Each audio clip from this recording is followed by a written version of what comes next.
La LED fera l'affaire, dit-il sans lever les yeux. Il était adossé à la chaise en cuir derrière le bureau en acajou de la grande bibliothèque du manoir d'Ashcroft.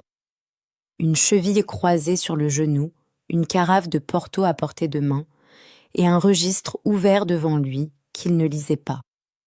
Son notaire, un homme mince nommé Fellows, qui servait le duché d'Ashcroft depuis 22 ans, en montrait plus qu'il ne le devait.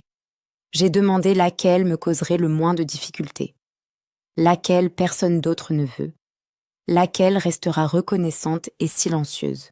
Je n'ai aucun intérêt pour la beauté ou les talents. Je m'intéresse aux accords juridiques et à un héritier incontesté. Trouvez-moi celle que la bonne société a déjà abandonnée. Fellows jeta un coup d'œil au papier. Il fit glisser son doigt jusqu'à la 5e entrée et s'éclaircit la gorge. Lady Emmeline, dit-il. 25 ans. Aucune dot, le domaine est lourdement substitué. Aucune saison où elle n'a pas été présentée. Elle gère les comptes de la maison depuis la première maladie de son père, il y a 3 ans. Il fit une pause. Elle n'est pas décrite comme une beauté ou une grâce. Rowan Black ramena son regard vers la carafe. Envoyez-la chercher. Ce que personne dans cette pièce ne comprenait encore, c'était que le registre, entre les propres mains d'Emmeline Haversham, racontait une histoire complètement différente. Elle avait 25 ans. C'était vrai, et elle n'avait pas été présentée, et elle n'était pas une beauté. Le monde avait été très cohérent sur ce dernier point depuis qu'elle avait environ 14 ans, lorsque sa sœur cadette Cornelia s'était épanouie et que la maisonnée avait déplacé son attention en conséquence. Emmeline avait les cheveux bruns, là où Cornelia était blonde, le visage sérieux là où Cornelia avait des fossettes, et était encline à passer ses soirées dans la bibliothèque de son père, plutôt qu'au pianoforte, où Cornelia jouait avec une grâce sans effort et largement louée. Le monde avait regardé Emmeline Haversham, évalué ce qu'il voyait, et était passé à autre chose. En conséquence, on lui avait laissé beaucoup de temps. Elle l'avait utilisé. Le bureau de Haversham Park sentait le vieux cuir et le tabac à pipe de son père. Une odeur légère, s'estompant maintenant depuis sa mort il y a 14 semaines, et celle de la cire d'abeille qu'elle appliquait elle-même sur les étagères chaque dimanche. Elle était assise à son vieux bureau le matin où Fellows arriva, et elle ne se leva pas lorsque le majordome l'annonça, car elle était au milieu d'une colonne qui ne voulait pas s'équilibrer. Et elle avait appris il y a longtemps que les colonnes qui ne voulaient pas s'équilibrer étaient plus urgentes que les hommes qui arrivaient à l'improviste. « Lady Emmeline, » dit Fellows, quelque peu décontenancé. Il s'était attendu à quelqu'un d'apparence plus jeune. Il s'était attendu à quelqu'un avec moins d'immobilité. « Un instant, » dit-elle. Elle n'était pas impolie. Elle était précise. Il y a une différence. Et Emmeline Haversley l'avait toujours comprise. Elle posa sa plume, sécha la page et le regarda. Elle n'était pas tout à fait quelconque. Fellows réviserait son souvenir de ce moment de nombreuses fois dans les années qui suivirent. Elle était anguleuse là où la société préférait la douceur, posée là où la société préférait l'animation. Et elle portait une robe en laine brune qu'elle n'avait pas choisie pour sa mise en valeur. Ses yeux étaient sombres, et ils étaient assurés, et ils l'évaluèrent avec une minutie qui lui rappela, de manière déconcertante, son employeur. « Le duc d'Ashcroft », dit-elle avant qu'il ne puisse commencer. Elle s'attendait à cela, ou à quelque chose de semblable, depuis 3 semaines. Depuis qu'elle avait fini d'examiner les papiers de son père, et compris exactement ce qui avait été fait, et ce qui avait été dissimulé, et ce qui se passerait ensuite si aucune intervention n'avait lieu. Il a besoin d'une épouse. Il a spécifiquement refusé les 3 filles qui ont été mises en avant cette saison. Il préfère quelqu'un sans perspective ni offre alternative. Est-ce à peu près correct ? « Votre grâce, je ne suis pas offensée, dit-elle. Je suis pragmatique. J'ai 4 sœurs. Ce domaine est substitué à un cousin du Derbyshire qui a déjà écrit 2 fois pour discuter de ses projets pour le parc. Si le duc d'Ashcroft a besoin de quelqu'un dont personne d'autre ne veut, alors je suis, selon les critères de la bonne société, la candidate la plus qualifiée. Elle fit une pause. J'ai une condition, Fellows, qui ne s'était pas encore assis. Une condition, répéta-t-il. Je voudrais examiner les accords juridiques moi-même avant de signer. Pas mon notaire, remarquez bien. Je gère les comptes de cette maison depuis 3 ans. Je voudrais savoir à quoi je m'engage. Elle croisa les mains sur le registre. Vous pouvez lui dire cela, lui dit Fellows. Il y eut un silence dans la grande bibliothèque du manoir d'Ashcroft, qui dura, selon le compte minutieux de Fellows, 11 secondes entières. Puis Rowan Blackwell dit « D'accord » et retourna à sa carafe. Il ne lui accorda pas beaucoup d'attention au cours de ces premières semaines. C'était l'arrangement. C'était précisément le but de l'arrangement. Elle arriva au manoir d'Ashcroft le 14 mars 1814, dans une voiture de louage avec 2 malles et les vieux registres de son père soigneusement emballés parmi ses vêtements. Il la rencontra dans le hall d'entrée, l'évalua dans les 4 secondes qu'il jugeait suffisantes pour la plupart des évaluations, et dit « Vous connaissez les termes, j'exigerai un héritier. En échange, vous aurez la gestion de cette maison, une allocation annuelle et mon nom. Il n'y aura pas d'autre négociation. » Il dit cela de la façon dont on lit un contrat à haute voix. Sans passion, comme une formalité, sans s'attendre à une objection. Elle dit « Je comprends ». Elle ne pleura pas, elle ne protesta pas, elle ne lui demanda rien qu'il aurait trouvé ennuyeux. Il s'était attendu, par expérience passée, par l'expérience de Lady Clarissa Vane en particulier, qui avait été blonde et dévastatrice, et qui avait, il y a 2 ans, décliné sa demande en mariage dans le même souffle qu'elle avait accepté celle du marquis de Rothwell dans la salle de bal d'Almax, à portée de voix de 40 personnes qui s'en souvenaient. Il s'était attendu à des difficultés. Il s'était attendu à une représentation. Il s'était attendu au théâtre précis que les belles femmes de son expérience menaient à chaque interaction. Le regard malicieux, le soupir calculé, l'exigence silencieuse que vous les remarquiez vous remarquant. Emmeline Haversley ne joua pas la comédie. Elle observait.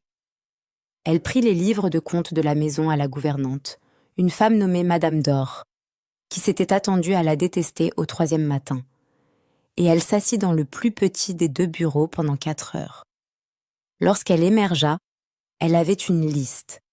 Elle l'apporta à M. Fellows, qui était resté durant le mois de transition, et elle dit « Les comptes de la cave ont été détournés. » Pas grossièrement. C'est un détournement minutieux par quelqu'un qui a compris le système, approximativement 47 livres sur 2 ans. Je voudrais votre permission pour régler cela discrètement. Il alla voir le duc. Elle l'a trouvé en 1 jour, dit-il à son employeur. Rowan Blackwell regarda la liste. Il ne dit rien.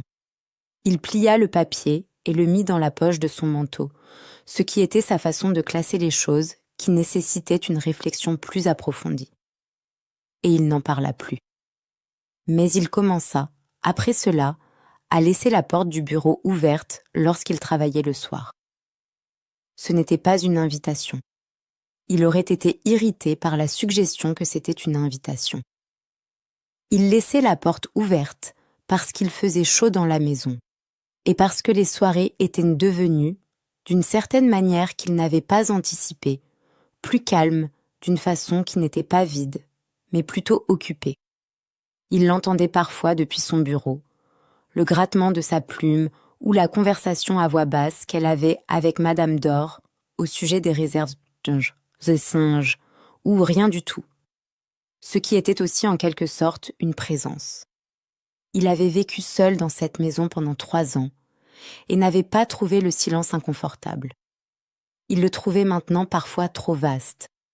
Il se disait que c'était l'adaptation aux arrangements domestiques. Il n'était pas un homme sentimental. Il avait organisé ses sentiments de manière utile depuis qu'il avait environ 12 ans, lorsque son père, le précédent duc, le 5e, un homme d'une immense précision et sans aucune chaleur, lui avait dit qu'un duc Blackwell n'était pas un homme qui permettait à ses circonstances de le rendre faible. Rohan avait donc choisi de ne pas être faible. Il l'avait choisi avec une certaine discipline et un succès considérable. Et il considérait le rejet public de Lady Clarissa Vane comme la dernière fois qu'il y avait échoué et avait l'intention que cela reste ainsi. Il ne surveillait donc pas Emmeline Haversley. Il était simplement conscient d'elle, de la manière dont on est conscient d'un mécanisme qui fonctionne bien, avec une sorte d'appréciation désintéressée. Si quelqu'un l'avait observé de près, il aurait pu remarquer que cette distinction devenait de plus en plus difficile à maintenir. La crise arriva, comme les crises au manoir d'Ashcroft avaient tendance à le faire, par les canaux formels d'une visite mondaine. Lady Honoria Forsyth arriva le 22 avril, lorsque les Landes commençaient à s'adoucir de leur sévérité hivernale pour devenir simplement austères. Elle vint avec sa mère, la comtesse de Fawcett, une femme à la coiffure élaborée et dotée de la capacité de transmettre un jugement social sans altérer son expression. Et elle vint de la façon dont les personnes d'une beauté et d'une confiance considérable arrivent dans un endroit avec l'hypothèse que l'endroit se réorganiserait pour elle. Elle avait été, avant que Lady Clarissa Vane ne s'abatte sur la saison, la jeune femme dont on parlait le plus dans les comtés du Nord. Elle avait les cheveux blonds, une grande bouche, et était très habile pour donner l'impression de ne pas évaluer ses concurrentes. Elle évalua Emmeline en approximativement 3 secondes, ce qui était une seconde de moins que ce dont le duc avait eu besoin, et parvint à un verdict qui montra, par le très léger pincement de ses lèvres, qu'elle trouvait le verdict satisfaisant. « Votre grâce », dit-elle à Rohan, et sa révérence avait la qualité d'un don accordé. À Emmeline, elle offrit la révérence de second rang, celle qui disait « Je vois que vous êtes ici et je reconnais ce fait, sans plus. » Et elle dit « Lady Ashcroft, quel arrangement reposant vous avez fait ici ?» Emmeline dit « Merci ». Elle proposa du thé. Elle arrangea le salon avec l'efficacité qu'elle apportait à tous les arrangements. Elle ne dit rien qui ne fût correct. Elle portait, comme presque toujours, une robe unie, bleu foncé aujourd'hui, à col montant, d'une coupe pratique, sans les manches ornées et la taille pincée que la robe de promenade rouge cerise de Lady Honoria utilisait avec un effet considérable. Elle venait aussi de l'extérieur, car il faisait froid dans le hall lorsqu'elles étaient arrivées, et ses cheveux, qu'elle portait simplement sans les boucles à la mode que Lady Honoria affectionnait, étaient ébouriffés par le vent. Elle les avait repoussés de son visage d'une main et n'y avait plus pensé. Emmeline, en règle générale, ne pensait pas à son apparence de la manière dont elle pensait aux colonnes de chiffres. Honoria trouva cela satisfaisant pour une raison qui dépassait la simple esthétique. Elle observait le duc d'Ashcroft depuis 3 ans. Elle avait calculé, de la manière méthodique dont elle menait tous ses calculs, qu'il aurait éventuellement besoin d'une épouse et qu'elle était la candidate appropriée, plus belle que Lady Clarissa, plus prudente socialement, plus patiente. Elle avait attendu alors qu'il ne venait pas à Londres. Elle avait attendu alors qu'il déclinait les présentations arrangées par des relations communes. Elle n'avait pas attendu qu'il choisisse quelqu'un sur une liste de femmes dont personne ne voulait. Elle n'avait donc pas prévu Emmeline. Elle n'avait pas non plus prévu la porte du bureau ouverte. La visite dura 2 heures. Lady Fawcett fit l'éloge du manoir, qu'elle souhaitait voir depuis ses rénovations, et Honoria fit l'éloge du manoir plus précisément, et avec une plus grande connaissance des détails spécifiques de la rénovation, ce qui impliquait qu'elle avait passé en revue les informations au préalable. Elle posa au duc une série de questions sur ses projets pour la saison des tétras, ses projets pour Londres en juin, ses projets en général, de cette manière délicate qui garantit que la personne interrogée comprenne l'intérêt de celui qui pose les questions. Rowan répondit de sa manière précise et économique. Il répondit à tout. Il n'était pas froid, il était contenu, mais il n'était pas non plus, remarqua Honoria, en train de s'occuper d'elle avec la qualité d'attention à laquelle elle s'était attendue. Il s'occupait d'Emmeline. Il ne la regardait pas.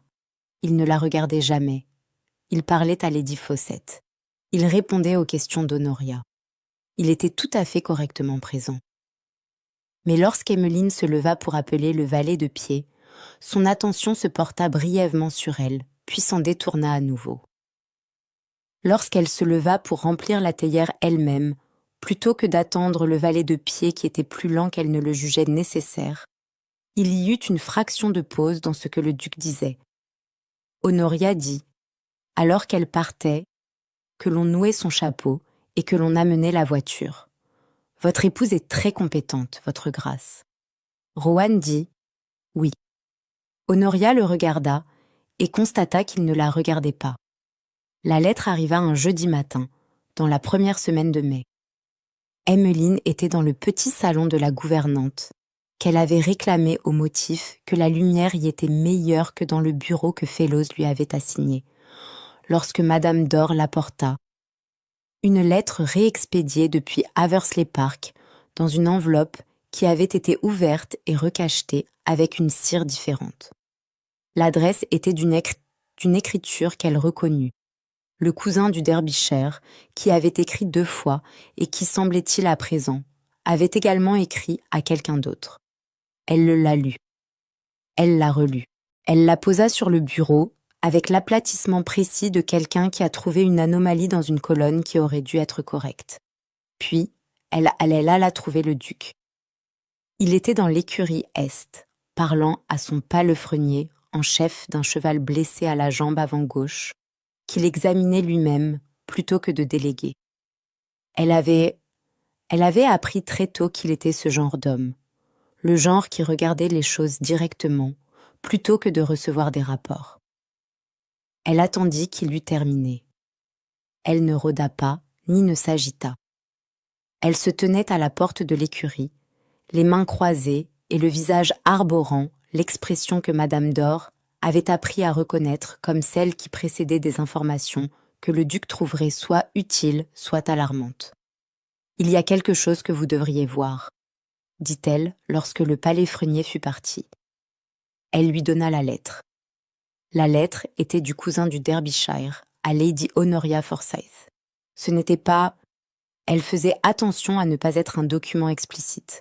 C'était plutôt le genre de lettre qui transmettait son sens par implication, par la forme spécifique de ce qu'elle ne disait pas.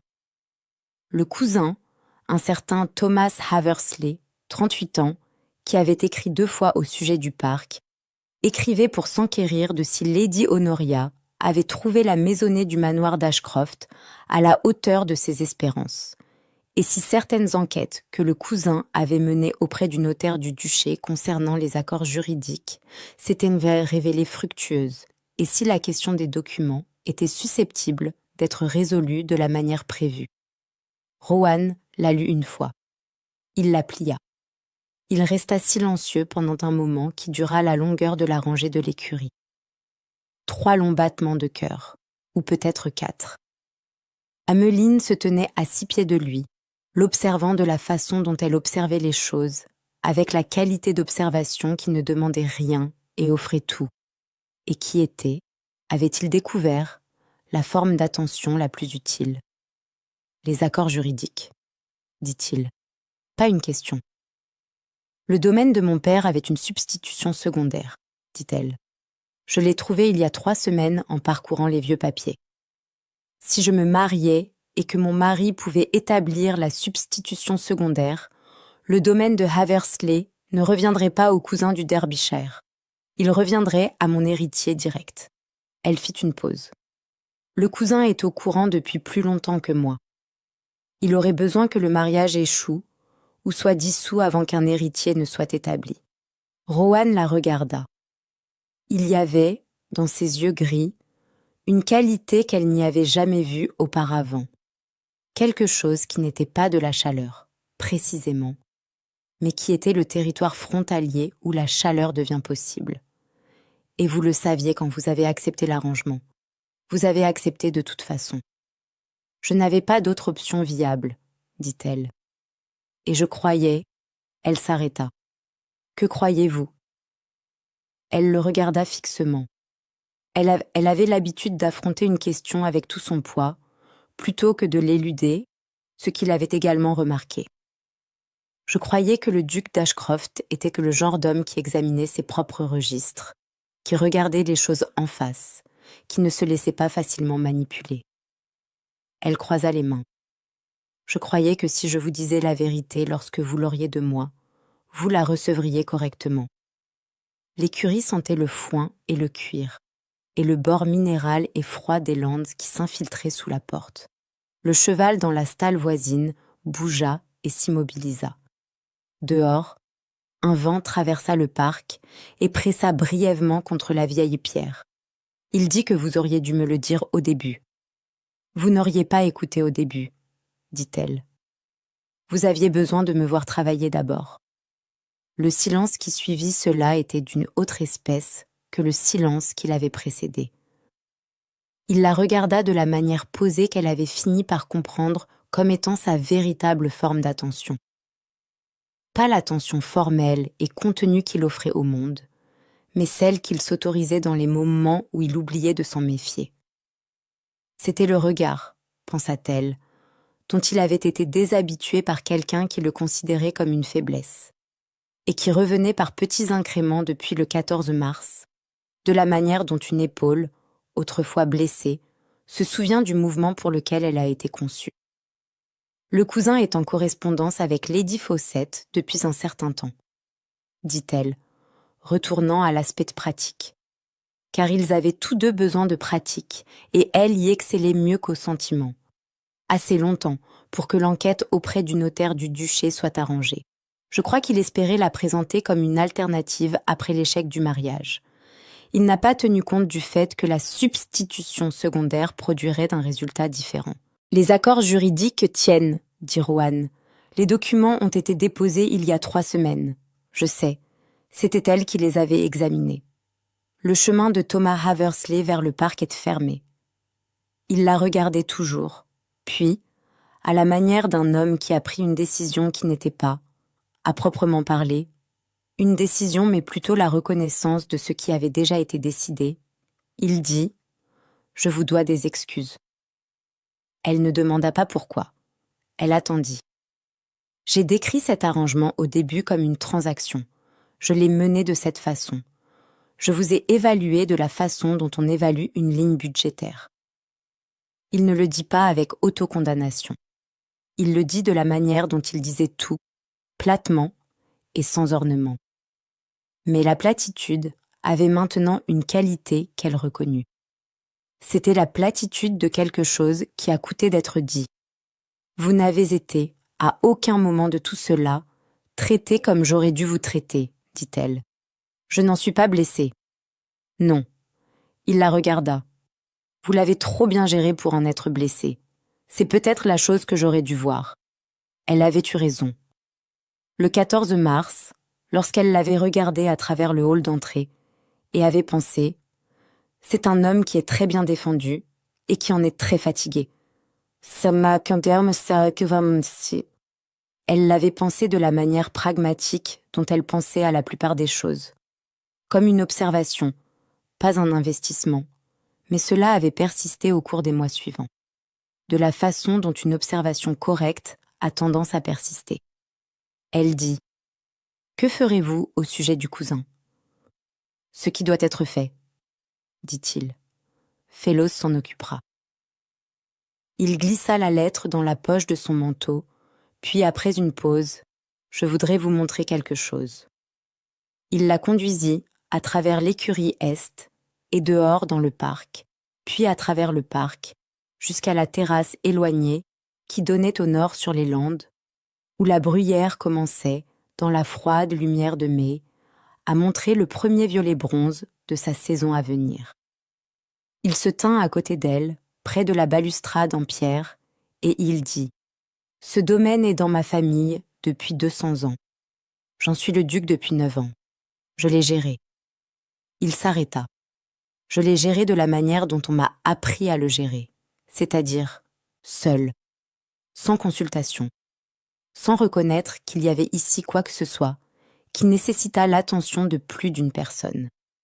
Une autre pause. J'ai découvert au cours des 6 dernières semaines que j'avais tort à ce sujet. Les landes s'étendaient au nord et à l'ouest, vastes et nues et très anciennes, sous un ciel qui était du gris argenté particulier d'un printemps du Yorkshire. Le vent portait l'odeur de la pluie, une pluie froide venant de la côte.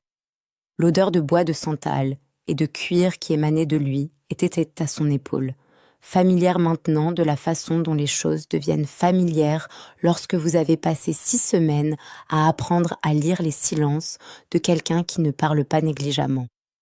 Elle ne dit rien. Elle avait appris avec lui que le silence au bon moment était plus utile que n'importe quelle phrase disponible. Il dit « Je voudrais savoir » et puis s'arrêta de nouveau. « Oui » dit-elle doucement. Il la regarda de la manière dont il avait regardé la jambe avant blessée du cheval, directement, sans évasion, avec la pleine intention de voir ce qui s'y trouvait. Si cela n'a été pour vous qu'un arrangement pratique. Emmeline resta silencieuse un moment. La pluie arrivait maintenant. Elle pouvait la voir sur l'horizon ouest, un rideau gris se déplaçant à travers la lande. La lumière changeait, s'adoucissant, et la bruyère en dessous d'eux avait pris la couleur du vieux Porto. Elle dit « non ». Elle le dit de la manière dont elle disait tout ce qu'elle pensait, sans fioriture, sans théâtre, comme la simple affirmation d'une chose vraie. Il ne dit rien. Il se tourna et regarda la pluie arriver, et elle se tint à côté de lui, et ils la regardèrent arriver, de la façon dont 2 personnes regardent quelque chose depuis le même endroit lorsqu'elles en sont venues, sans en avoir entièrement l'intention, à occuper le même terrain. Il se passerait de nombreuses semaines avant qu'ils ne disent ce qu'elle savait déjà, et avant qu'elle n'y réponde pleinement dans le salon formel du manoir d'Ashcroft avec Fellows présent. Comme témoin d'une chose qui ne requérait pas de témoin, étant déjà entièrement certaine dans les cœurs des 2 personnes présentes dans la pièce, il dit « Je crois que je voudrais que ceci soit un mariage plutôt qu'un arrangement ». Il le dit avec la même formalité étudiée qu'il apportait à tout, mais il y avait quelque chose en dessous, audible, indubitable, qui était le son d'un homme qui a déposé un poids considérable et trouvé l'air plus léger. Elle dit « Je crois que je voudrais cela aussi ». Le cousin du Derbyshire reçut, en juillet de cette année-là, une lettre du bureau du duché d'Ashcroft, l'informant que la substitution secondaire du domaine de Haversley avait été examinée, confirmée et formellement enregistrée au nom de Sa Grâce, en prévision du futur héritier, et que toute correspondance ultérieure à ce sujet devrait être adressée au notaire du duché. Lady Honoria Forsyth fut fiancée avant la fin de la saison suivante à un baronnet du Somerset, qui était très séduisant et n'avait aucun intérêt pour les registres. La comtesse de Forsyth fut entendue remarquer lors d'une partie de cartes en mars 1815 que la duchesse d'Ashcroft avait une qualité remarquable, quelque chose qu'elle ne pouvait pas tout à fait situer, quelque chose qui donnait l'impression d'être très précisément vu. Elle n'avait pas tort. Emmeline Haversley avait vu les choses avec précision pendant la plus grande partie de sa vie et avait attendu avec sa patience caractéristique le moment où être vue en retour importerait. Cela importa, comme il s'est avéré, très considérablement. Des années plus tard, lorsque le domaine de Haversley eut été remis en bon ordre, lorsque le manoir d'Ashcroft eut la qualité d'une maison correctement habitée par des personnes qui s'étaient méritées l'une l'autre, lorsque les 2 filles et le fils qui portaient la substitution secondaire furent assez grands pour comprendre l'histoire familiale, l'histoire fut racontée comme une leçon, non comme un avertissement. Leur mère, qui était alors grisonnante aux tempes et toujours précise, la raconter directement, sans sentiment. Un arrangement pratique conclu avec soin, qui était devenu, par les opérations ordinaires de deux personnes, qui prêtaient une grande attention à ce qui était vrai. Le fils, qui avait les yeux gris de son père et l'habitude de sa mère de regarder les choses jusqu'à ce qu'il les comprenne, demanda « Aviez-vous peur ?»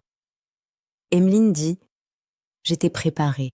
Il y a une différence. » Elle regarda son mari, qui était de l'autre côté de la pièce avec un livre, écoutant de la façon dont il écoutait toujours, tout à fait immobile, ne manquant rien.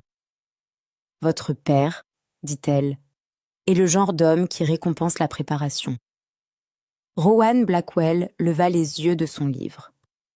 Il y avait quelque chose sur son visage qui n'était pas, selon les critères stricts de la bonne société, une expression chaleureuse. C'était contenu, calibré et très ancien. Mais cela avait la qualité de la lumière à travers le verre, ce qui est une chose différente de l'obscurité. Il dit « Vous vous êtes préparé bien mieux que je ne le méritais. » Elle dit « Je sais. » Les landes étaient très sombres dehors à ce moment-là, comme elles le deviennent en novembre. Et le feu était haut, et la pièce sentait la cire d'abeille, et le bois de santal, et le vieux cuir, et le vent pressa contre les murs de pierre, les trouva solides, et continua son chemin.